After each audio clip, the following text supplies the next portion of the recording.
From the southeastern corner of western North Carolina, this is Folklore.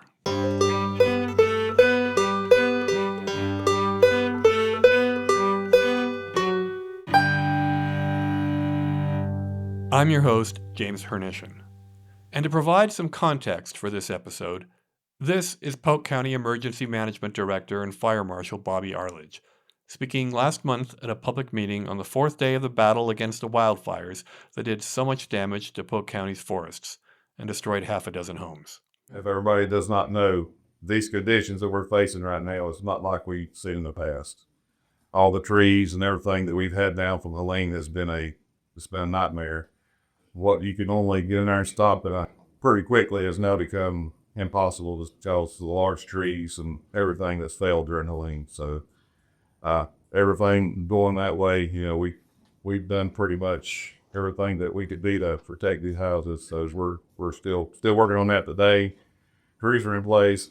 We've called in a incident management team from the state to help us as well. I'm sure Shane will probably talk about their team, the Forest Service, but we've called in a state team as well to come on in and help us because we've been running ragged since Wednesday. So they're going to come in and try to help us with some of the legwork going forward.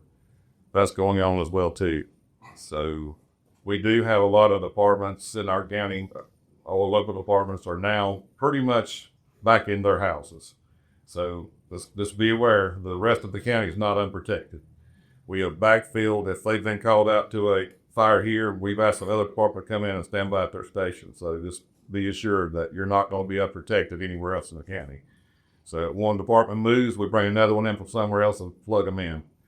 But that's getting a little bit harder to do now because we've had a lot of people, and there's other fires going on now across the state as well. You've seen the one from Burke County yesterday. I'm not sure if you've seen it or not.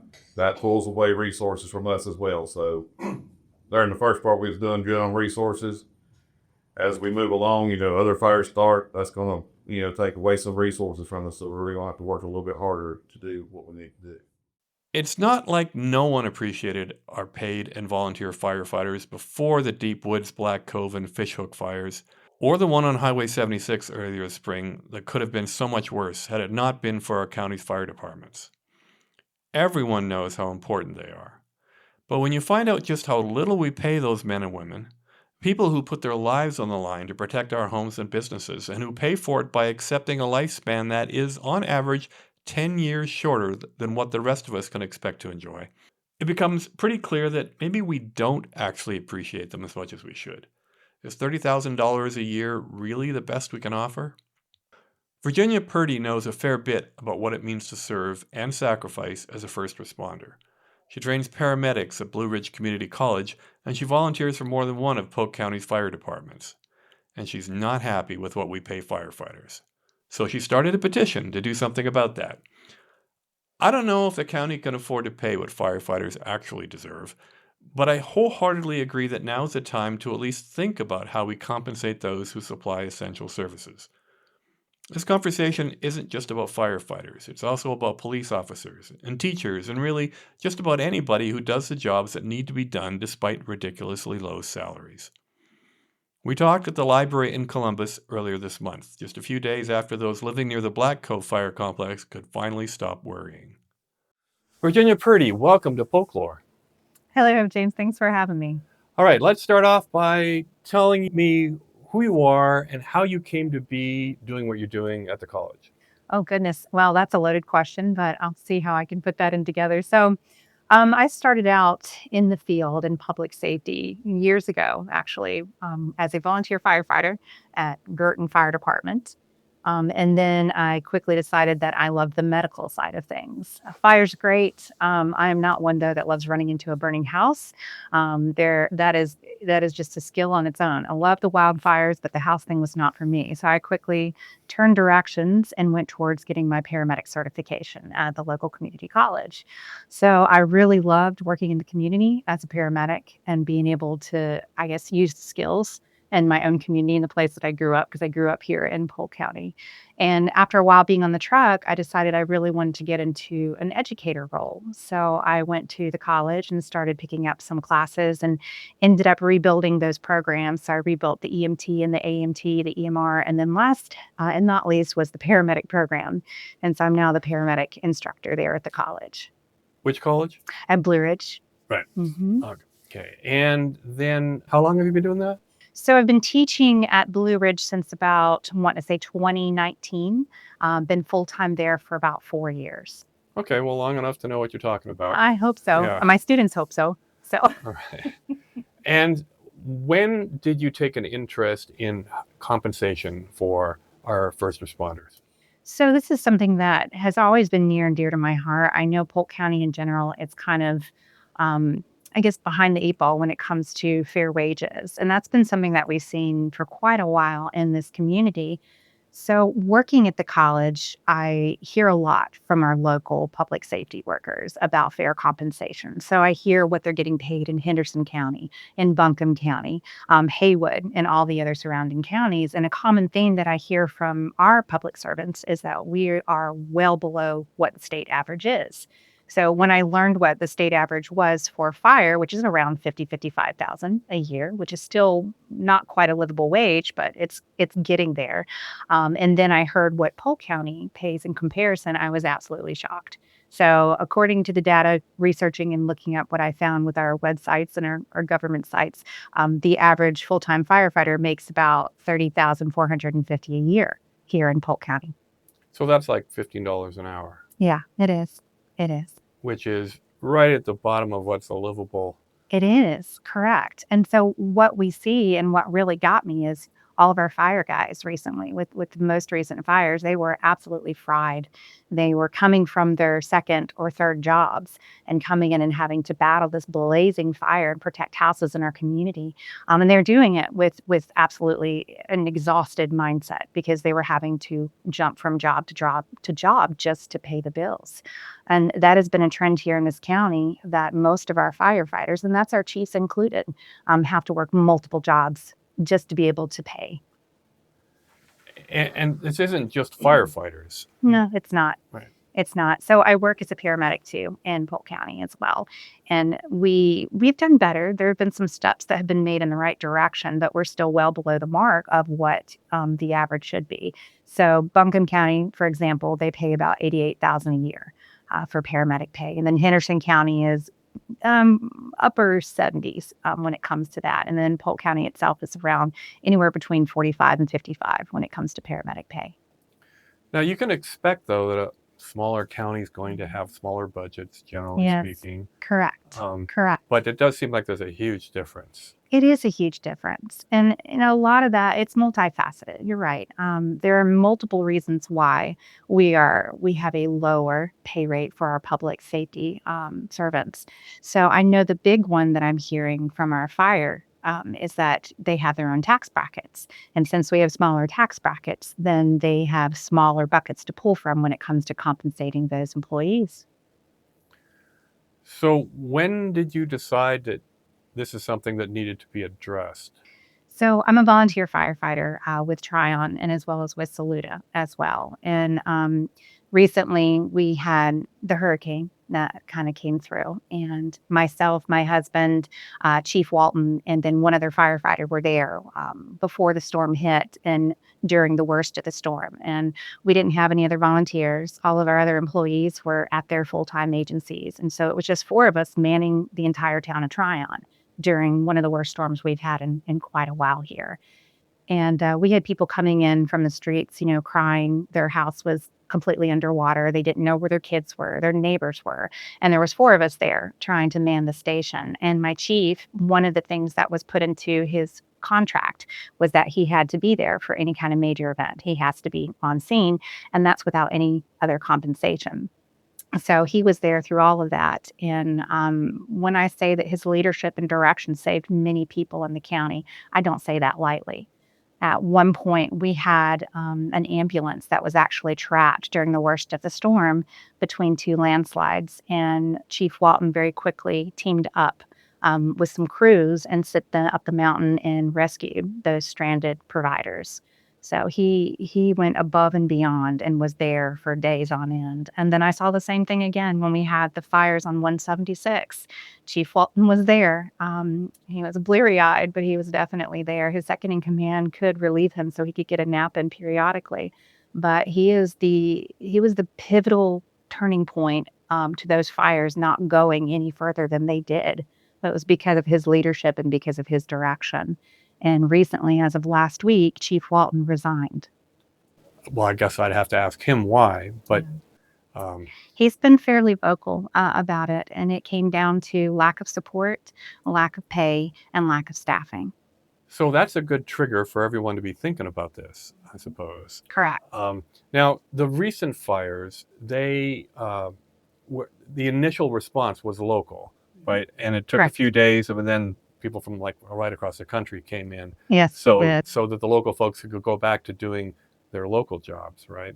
Correct. But clearly the whole time there was a lot of strain on the emergency response network. There was, because the calls don't stop. The Right. calls don't stop. People still call 911 at 2:00 in the morning because they can't breathe, or because they stubbed a toe, or just because they needed something. And so the crews were stretched very, very thin through all of this. I know a lot of them are still recovering. I heard that the hot spots have been put out with this most recent rain. So there may be an ember or two floating around, but thankfully those have been contained and are out. Yeah, I think everybody is extremely feeling very fortunate. Yeah. So we went through in the space of 6 months, two relatively big deals when it comes to emergency response, and you just decided, hey, we can't just keep on doing the Correct. same thing. Exactly. So what did you decide to do? So I decided to put together a petition after speaking with some of my fellow firefighters and hearing from them kind of what they were doing and what they were going through. And this actually started before Chief Walton resigned. I had hoped it would help him be heard in the community as well. So the petition actually has about 558 signatures as of about 10 minutes ago. So it's receiving a lot of support in the community. After how long online? So this has been about 2 weeks, I'm wanting to say. So we had the majority of those signatures within the first 5 days. And this was also during the time when the fires were going on in Saluda. So there was a lot of focus around what actually was happening in their community. All right. Well, I can put a link to that. It's Yeah, thank you. change.org, right? It is. Yeah, It I'll is. put a Thank link to you. that on the show notes. I appreciate that.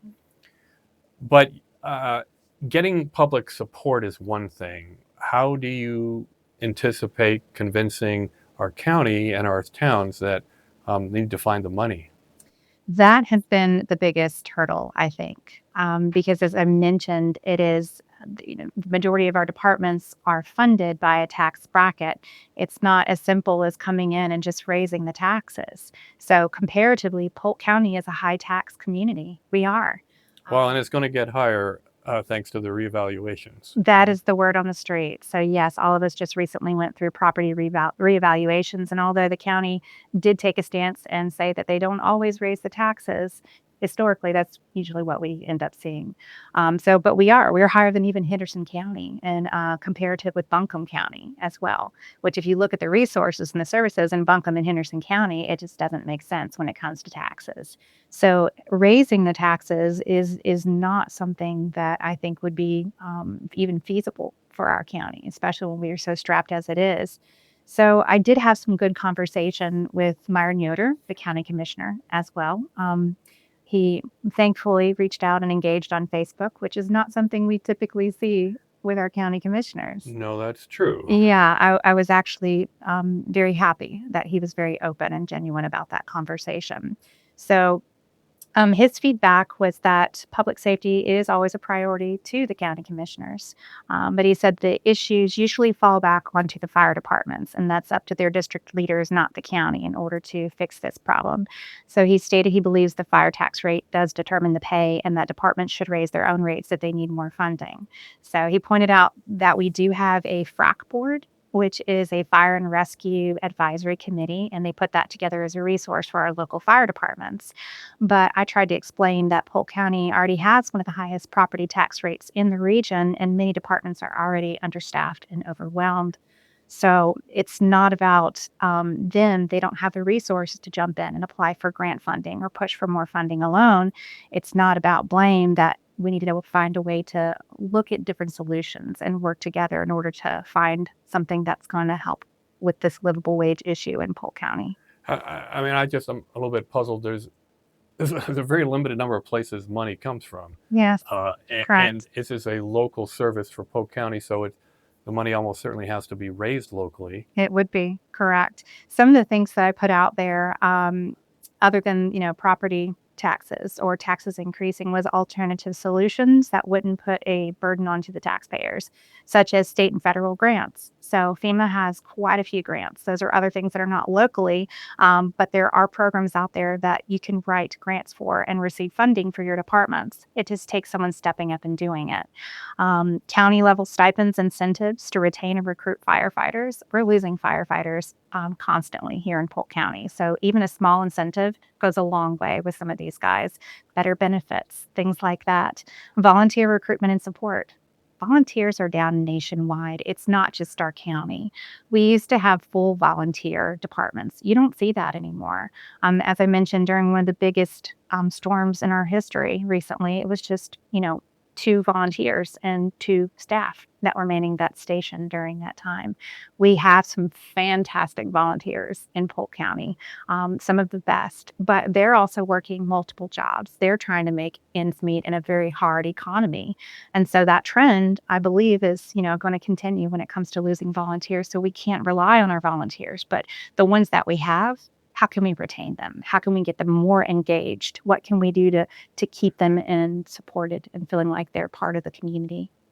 Well, I think I attended 2 of the local meetings during the fires, so the one in Columbus and the one in Saluda, and I watched the one in Hendersonville online, and everyone just loves their firefighter teams. I mean, the amount of appreciation was extraordinary, and in the first few days after the fire began, the donations poured in. People just showed up with food and water, and there was financial support as well. Some of that wasn't necessary for a long period of time once the state crews came in, right? But the sheer appreciation was palpable. It was. Right, and it's great to go to a meeting where you get hundreds of people in a room, and there's very little political attempts to hijack the conversation for political means. It was all just basically let's figure out what we have to do, and by the way, we love our firefighters. Right. Correct. So how do we translate that into a willingness to maybe find the money somewhere? So there are always things like local fundraisers. If our community gets involved and engaged, that's something that we could look into as well. I know other agencies do throw different fundraisers to support their local departments.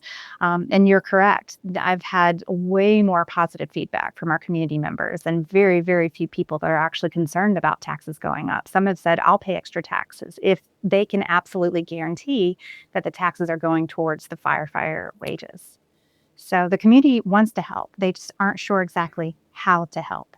And now would be the time. I take it this is why you decided it would be a good idea to start a petition. Exactly. Because it's still top of mind in a lot of people. It is. You've heard out of sight, out of mind. So we're trying to keep it fresh. So a public forum, I think, would be fantastic to actually get residents, fire leadership, and commissioners together and talking openly about priorities, maybe identifying that, yes, there are barriers. Sometimes people are afraid to even speak their mind or speak up and say, hey, I'm not being compensated enough because I love my job. I'm a community servant, and these guys would do it for free. Trust me, I have seen them, oh my goodness, jump through burning bushes to save someone that they don't even know. Well, plenty of volunteer firefighters do it for free. They do, right? exactly. But getting everybody in an open forum where everyone can sit and talk and discuss and be honest and real and come up with some, actual solutions. I think that would be a great step. Or maybe a county-backed task force or a liaison to help departments, access funding and grants might be a good start as well. So the county would be able to provide some resources with some staffing and put some focus around there. That might be a great step in the right direction. But honestly, we need real conversations about how to modernize a system that no longer works. It's not working. It's broken. And these are for the crews that we rely on every day. Well, where do you come up with this notion that it's broken? So it's broken, I feel, because if you look comparatively at Polk County and the surrounding communities, you generally have a lower morale when it comes to them working here in the community, not for the lack of the love of the job, but for how they are being supported.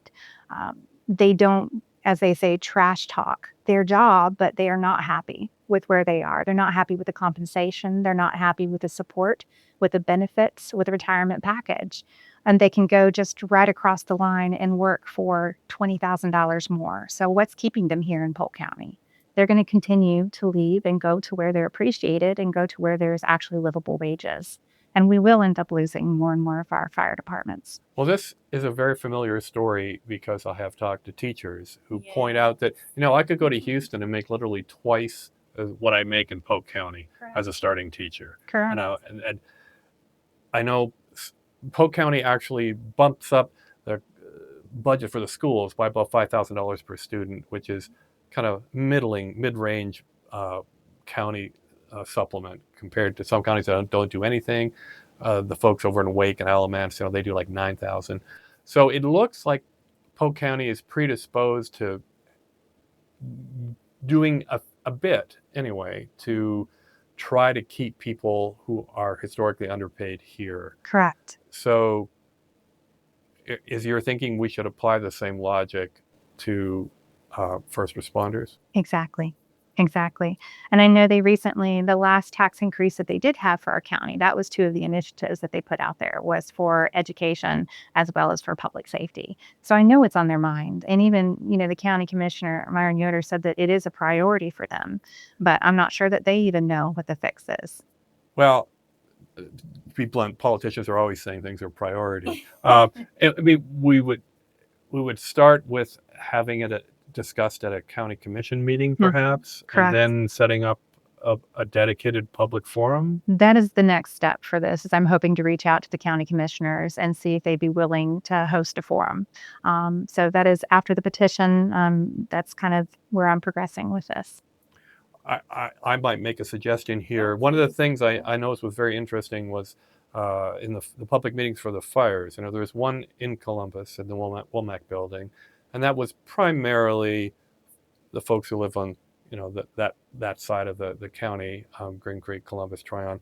And then we had one in Saluda, which was even better attended. By that time, the fires were enormous, but it was, heavily skewed towards the west side of the county, obviously.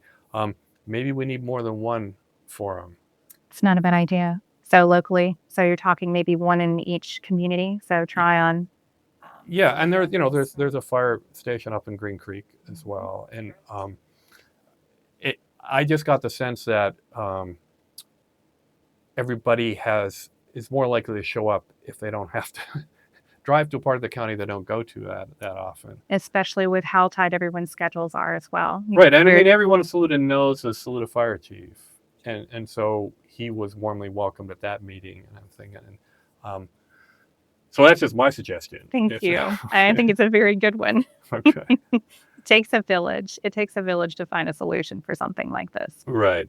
The reason I really found this subject interesting is because I've heard the same stories from teachers and police. This is a big issue. I think we don't tend to hold on to police officers very long because we can't afford to pay them very much. And as soon as they get a number of hours, they go work somewhere. Correct. Where they can make more money. I don't know. We're never going to get out of that situation because we're a small rural county. But firefighters, don't they have more of an attachment to the community? They do. Because there's a combination of volunteer and... They do.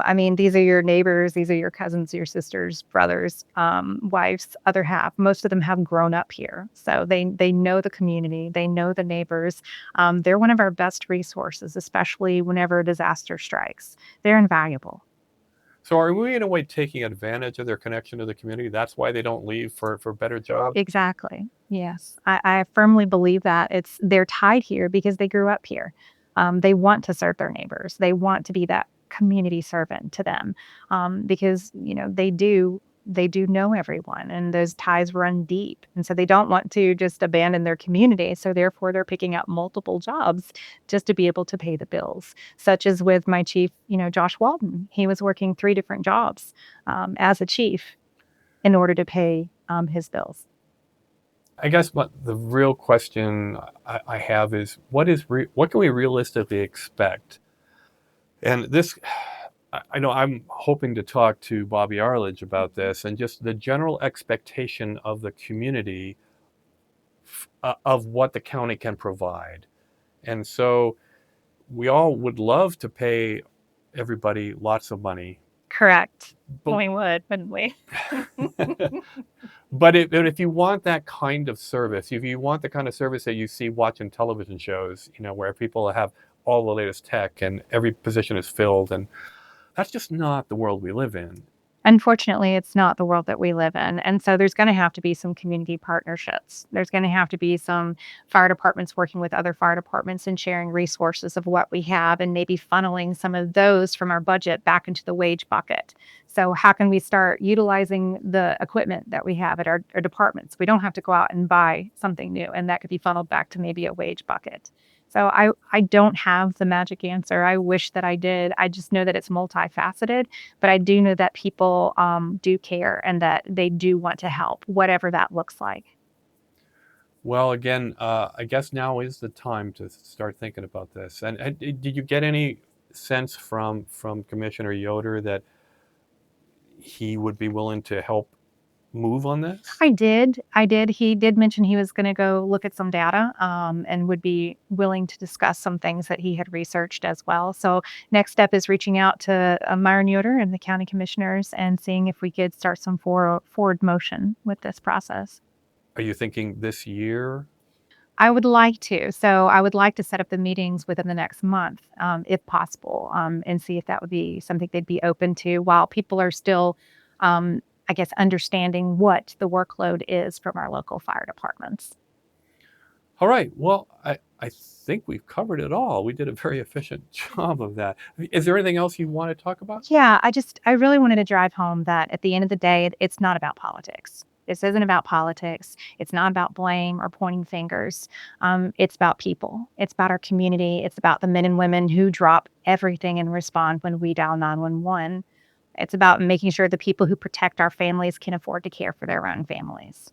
Our firefighters in Polk County are not asking for luxury. That's not it. They just need a livable wage. They need safe staffing and basic support. They've committed themselves to this job. And the average is $30,000, just above $30,000. That's far below livable wage, especially for what they do in our community. They take on a lot of risks. So we've seen the floods, the wildfires. We know how critical of a role they play in our community. So it's a community issue, and it's going to take a community-wide solution. So it's going to take this from our leadership, from our fire boards, and from us as residents as well. So we're already paying high taxes. So let's make sure that money is going where it truly matters and into the hands of those who stand between us and the disasters. All right. Well, that's a well put way of summarizing it. Thank you. Thank you for the chance to be a part of this conversation. All right. Thank you. That's it for this episode. I hope Virginia can manage to arrange a few public forums so the county can continue this conversation, because one podcast episode isn't going to do the trick. Thanks for listening, and please email your suggestions for guests and topics to jamesh@polklore.com.